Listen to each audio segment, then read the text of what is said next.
Izinkan kami BMKG menyampaikan informasi terkait gempa bumi tektonik dengan kekuatan 6,7 yang terjadi di selatan Banten dan tidak berpotensi tsunami.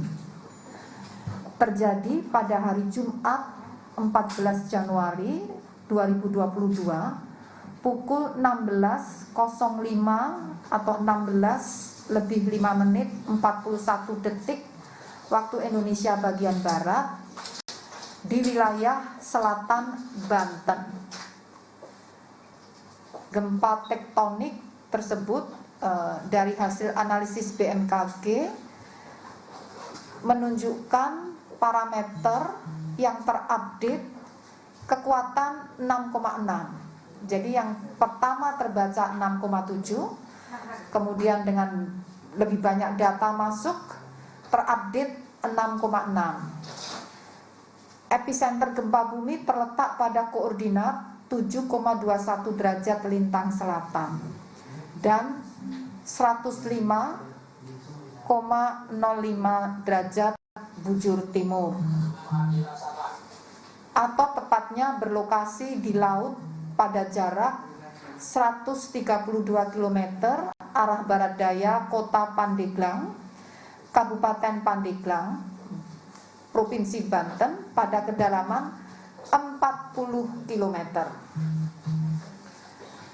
Dengan memperhatikan lokasi epicenter dan kedalaman hiposenternya, gempa bumi yang terjadi merupakan jenis gempa bumi dangkal akibat aktivitas subduksi lempeng Samudra Indo-Australia menunjang ke bawah lempeng benua Eurasia, atau tepatnya ke bawah Pulau Jawa dan Pulau Jawa yang menerus hingga ke Nusa Tenggara.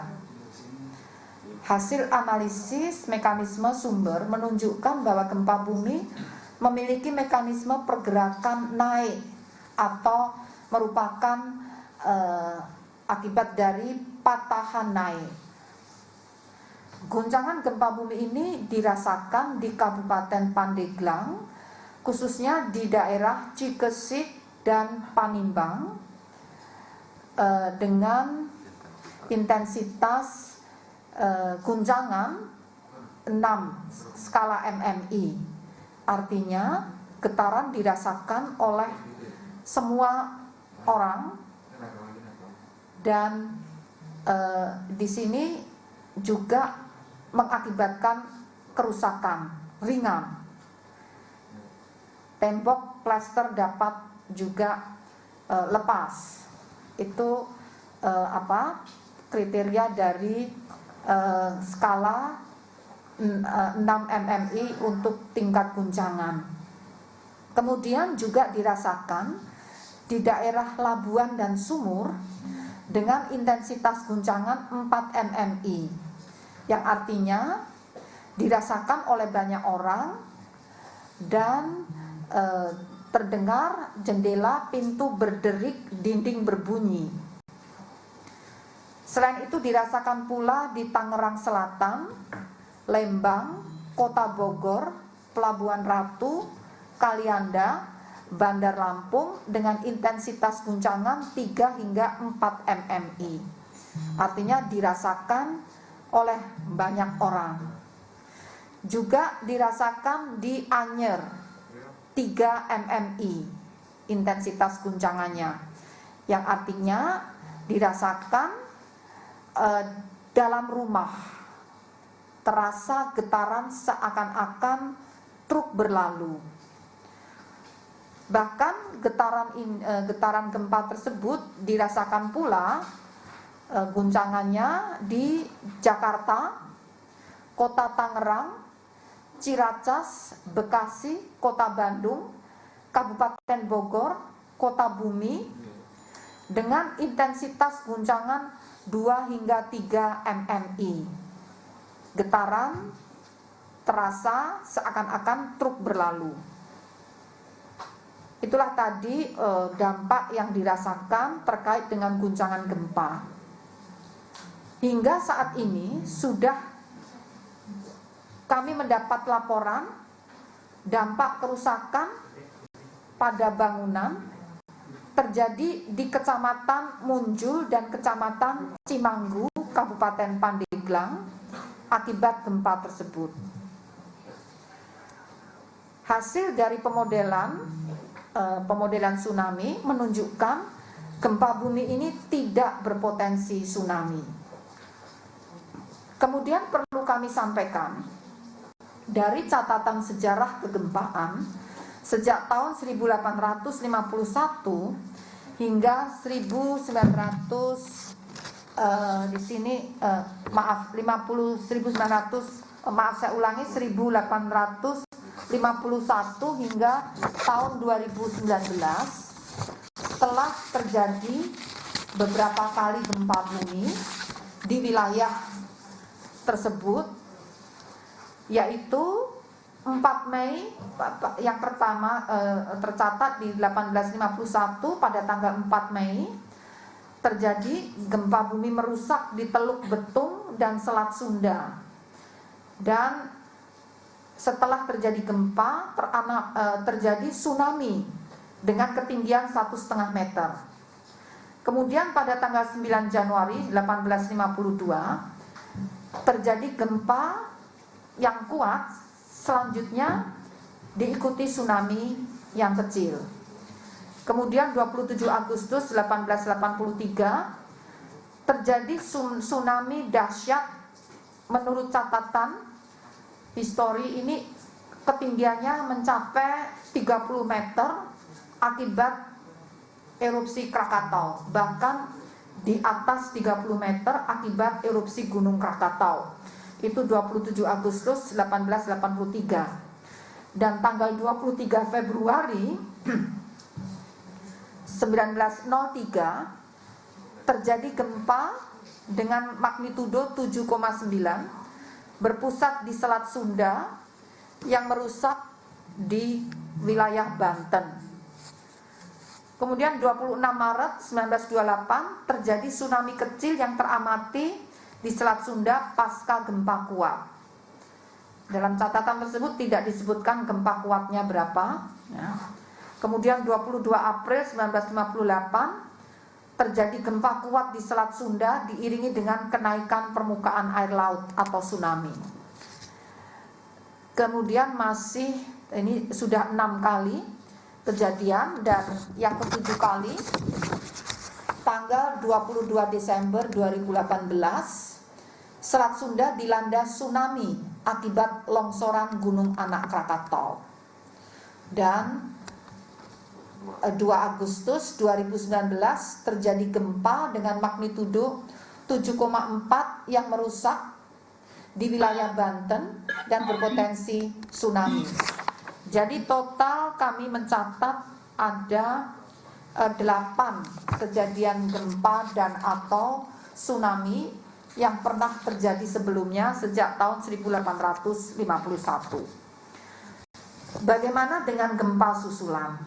Hingga saat ini atau tadi saat pukul 17.20 tanggal yang sama 14 Januari 2022 hasil monitoring BMKG menunjukkan terjadi 5 kali gempa susulan dengan magnitudo terbesar 5,7. Nah, rekomendasi yang perlu kami sampaikan kepada masyarakat di lokasi terdampak dihimbau agar tetap tenang dan tidak terpengaruh oleh isu yang tidak dapat dipertanggungjawabkan kebenarannya.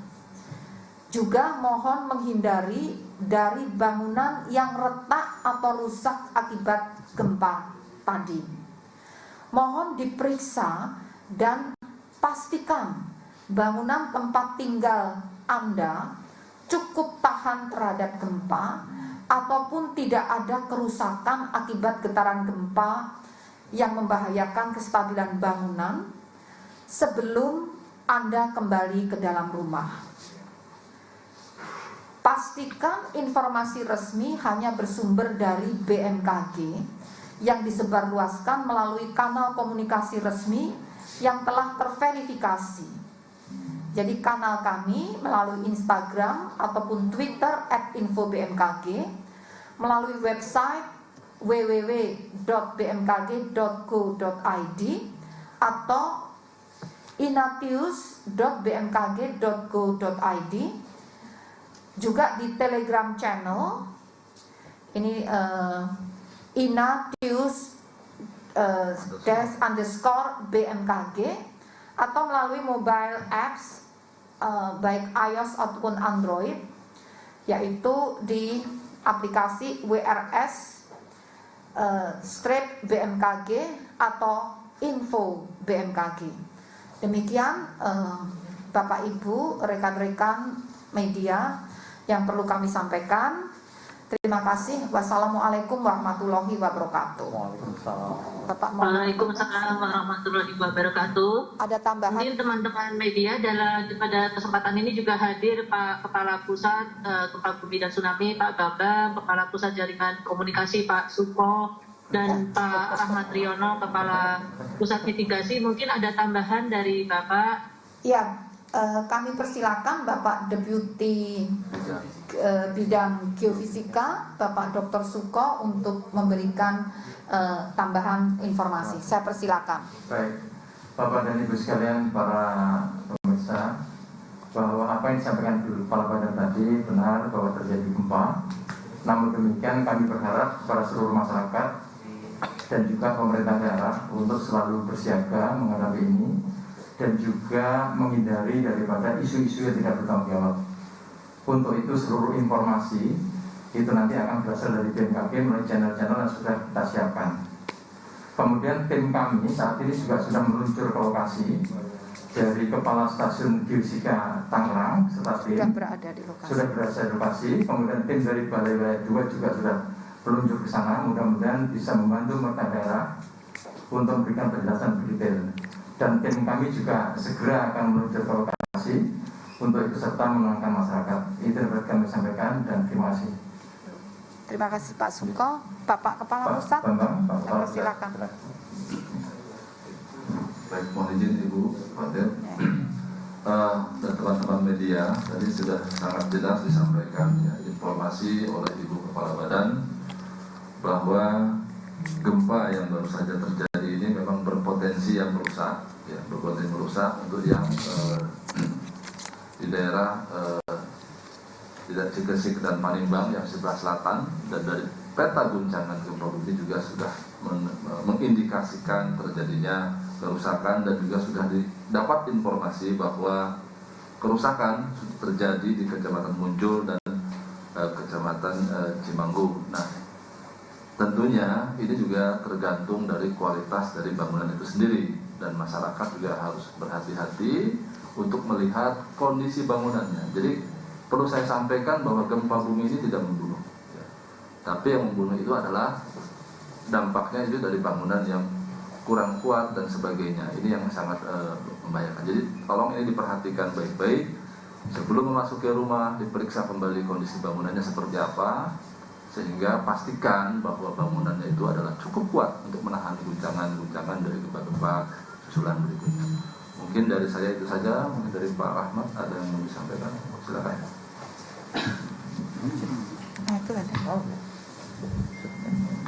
Baik, terima kasih menambahkan, melengkapi dari yang disampaikan oleh para pimpinan bahwa tadi sampaikan potensi kerusakan dengan yang intensitas 6 terjadi di beberapa lokasi, namun kami mencatat ada yang intensitas 5. Pengalaman kemarin waktu di Jawa Timur dengan intensitas 5 MMI juga banyak terjadi kerusakan. Tentunya ini khususnya di daerah Sumur, Pandeglang, kemudian Wonosalam ini di Lebak ini dengan intensitas 5. Ini juga dengan bangunan-bangunan yang tidak standar ini berpotensi untuk terjadi adanya kerusakan. Kami dari Pusat Seismologi Teknik segera akan menurunkan tim untuk survei memvalidasi terhadap peta guncangan yang sudah kami rilis dengan kondisi di lapangan. dan insya Allah segera kami berangkat memvalidasi khususnya daerah-daerah yang intensitas guncangannya sekitar 5 sampai 6 mmi sekaligus untuk mendata makro seismiknya atau kerusakan-kerusakan di sekitar epicenter, dan kami sudah siapkan tim dengan membawa sekaligus untuk memonitor terhadap gempa-gempa susulan. Demikian tambahan dari saya. Terima kasih.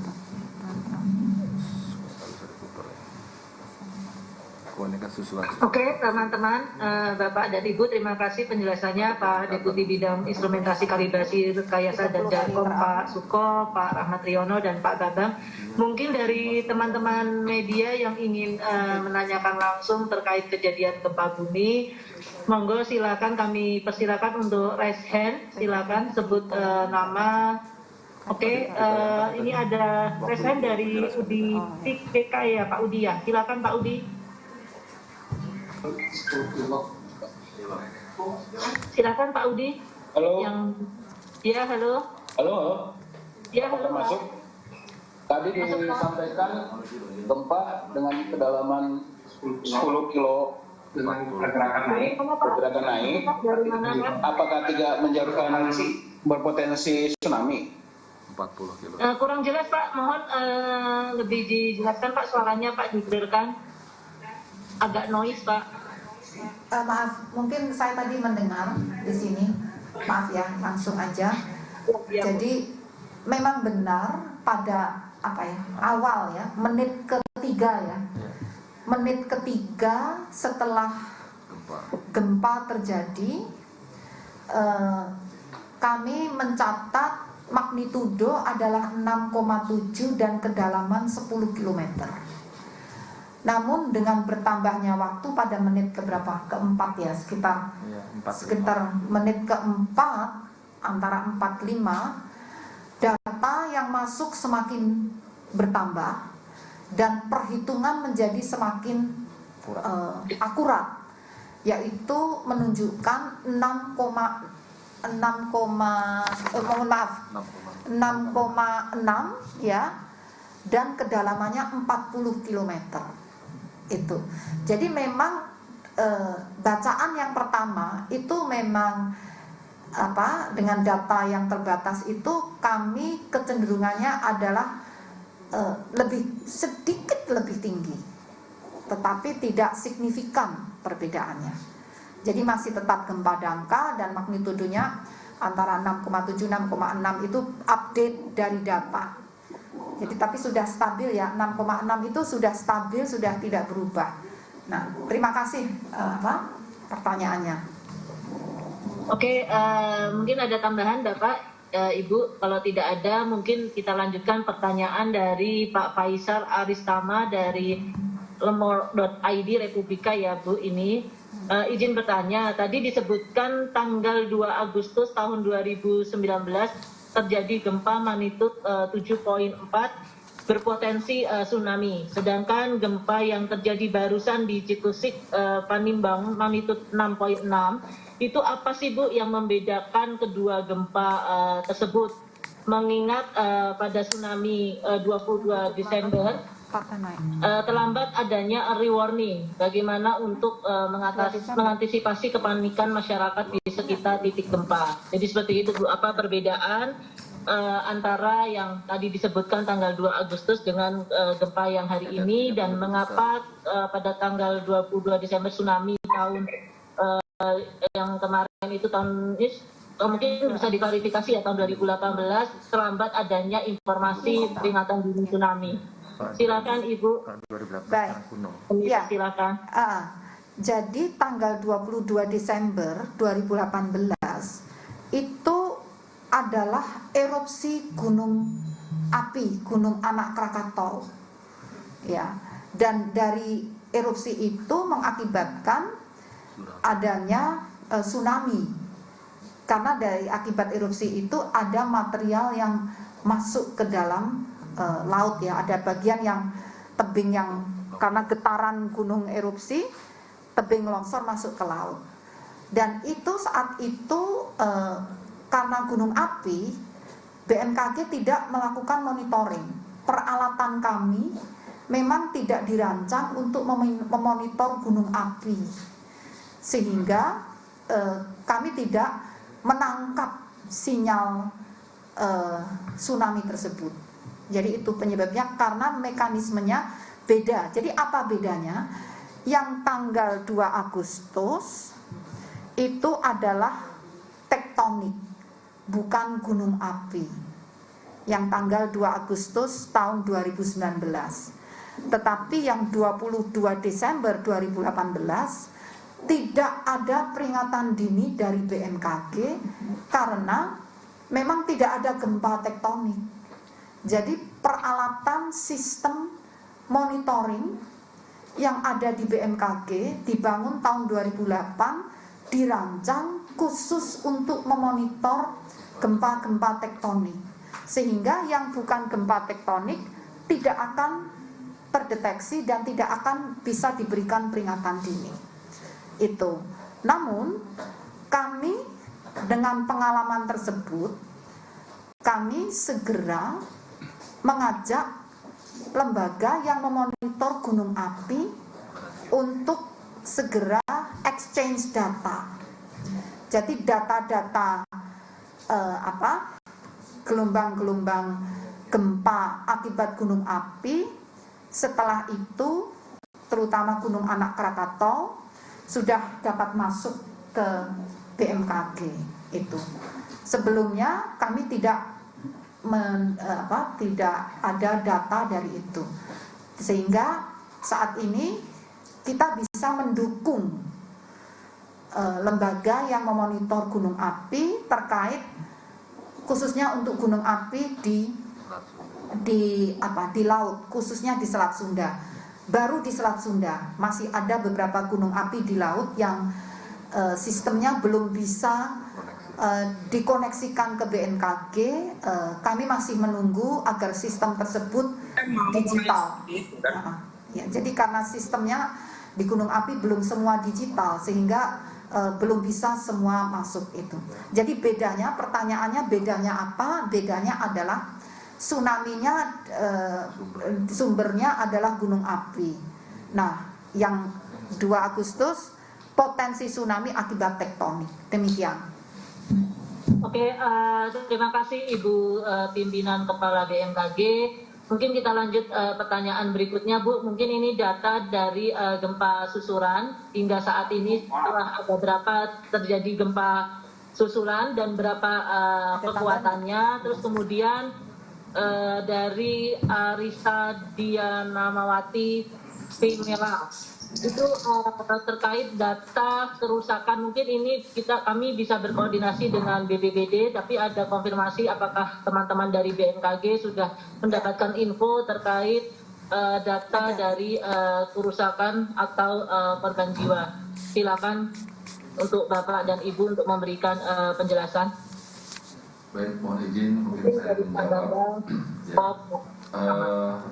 Untuk hingga pukul 17.20 ya, waktu Indonesia Barat, hasil monitoring BMKG kan, ya, adanya 5 aktivitas gempa susulan ya, dengan magnitudo terbesar adalah 5,7 dan magnitudo terkecil adalah 3,5.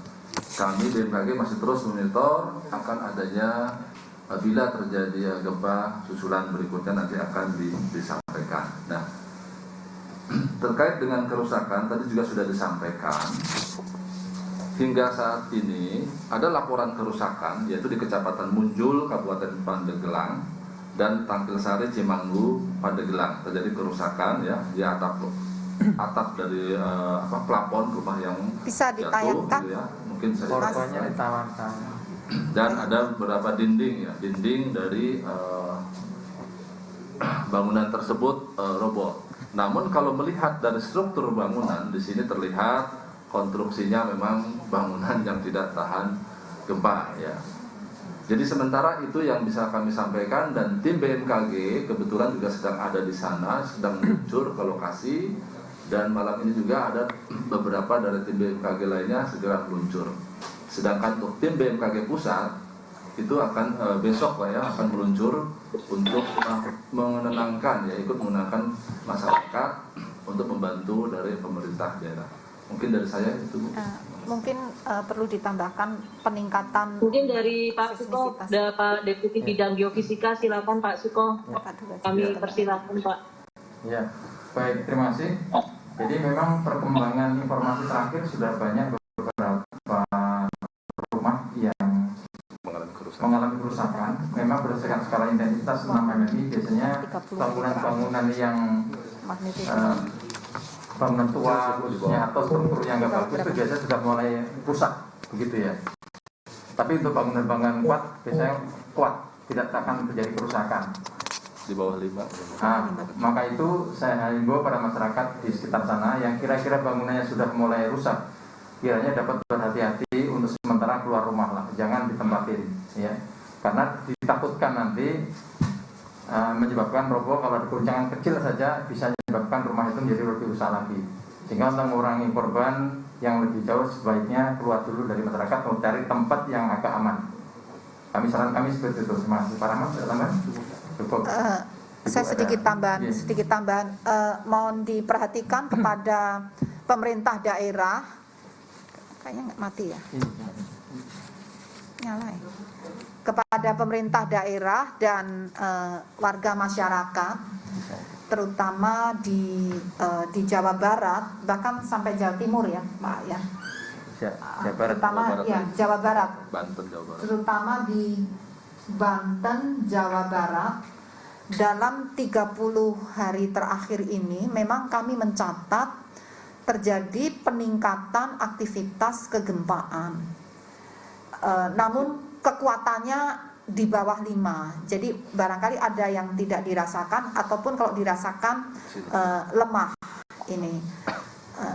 Tapi alangkah baiknya apabila ada kesiapan, terutama sudah menyiapkan bagaimana kondisi rumah dikondisikan cukup kuat terhadap gempa, dan kesiapan sebelum kejadian, perabotan yang kira-kira labil, mudah roboh dan berat agar. Ya pemirsa, itu dia tadi keterangan dari BMKG terkait gempa 6,6 magnitudo yang telah dipastikan tidak berpotensi tsunami. Dan pemirsa, kami akan kembali mengajak Anda untuk bergabung bersama Bapak Hairudin, Wakil Kepala MTS Negeri 3 Pandeglang, Banten, di mana sekolah tersebut rusak akibat gempa. Selamat sore Pak Hairudin. Selamat sore Bu. Ya, Pak Hairudin, tadi sebelumnya Anda sempat menjelaskan bahwa beberapa ruangan di sekolah Anda rusak dan rubuh akibat gempa.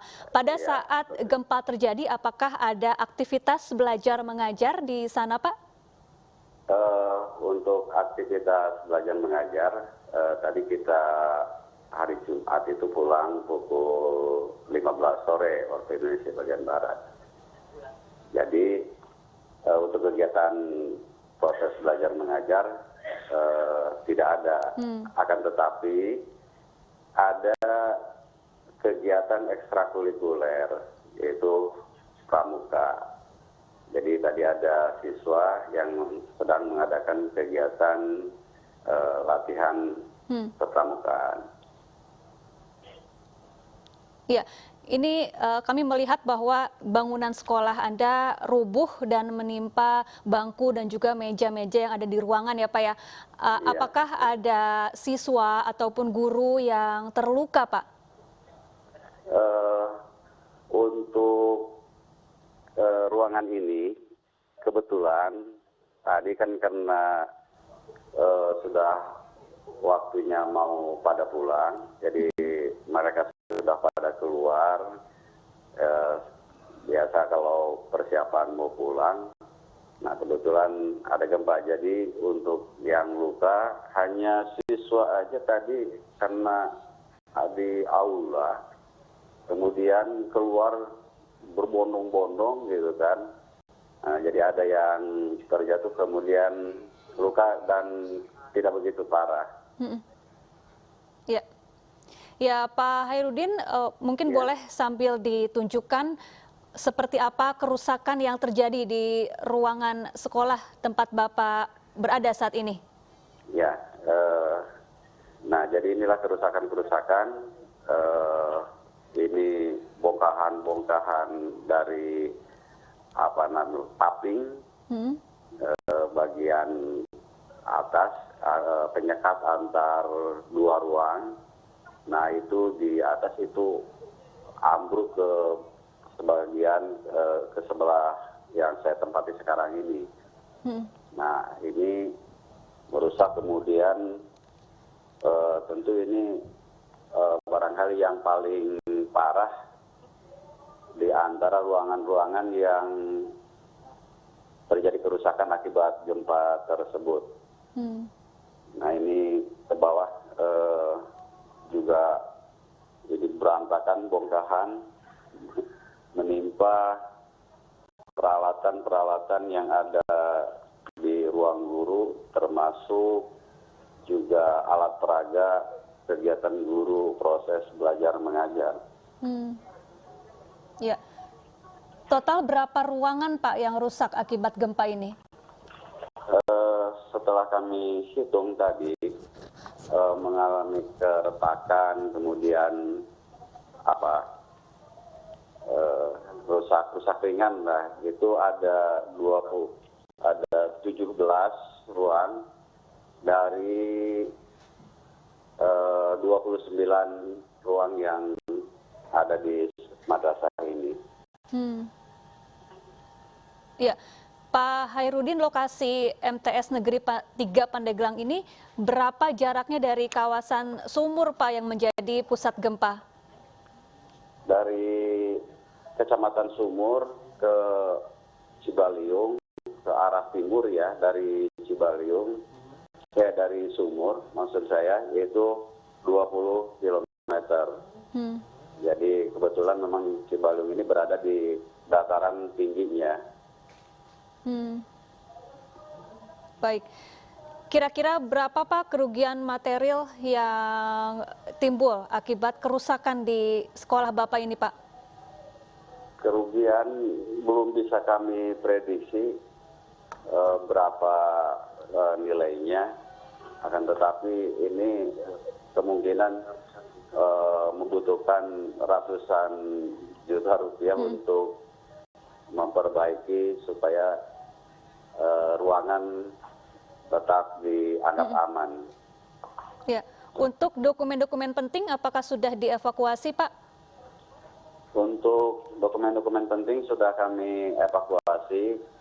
Di sini bersama masyarakat sekitar juga, tadi dari pihak kepolisian Polsek Cibaliung juga tadi ke sini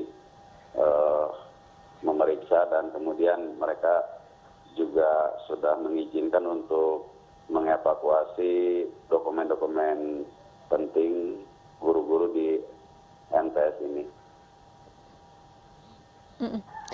Kira-kira kapan Pak perbaikan yang akan dilakukan oleh pihak sekolah Pak?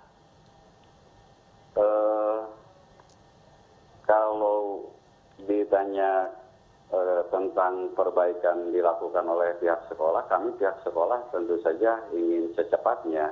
Akan tetapi kami juga menunggu anggaran dari pusat tentu saja, atau dari instansi yang satu instansi dengan kami, demikian. Ya, Pak Hairudin, ini kan suasana di dalam ruangan sekolah. Bagaimana dengan suasana di luar bangunan sekolah, Pak? Mungkin Anda bisa menunjukkan kepada pemirsa seperti apa situasi terkini di luar sekolah Bapak. Ya, baik. Ini suasana di luar sekolah. Tadi ramai sekali di sini, masyarakat juga dari pihak kepolisian, juga pihak-pihak instansi juga pada berdatangan ke sini untuk melihat keadaan kondisi di MTS Negeri Pandeglang ini. Dan saat ini nih suasana di ruangan, suasana di luar ruangan maksud saya. Ya, apakah MTS Negeri 3 Pandeglang ini jaraknya cukup berdekatan Pak dengan permukiman warga? Bagaimana kondisinya? Nah, kita ini berada di belakang perkampungan masyarakat. Masyarakat Desa Sukajadi Cibaliung, tepatnya di Kampung Baru. Nah, jadi menurut kabar juga rumah-rumah masyarakat juga terkena dampaknya, walaupun tidak separah yang terjadi di madrasah kami.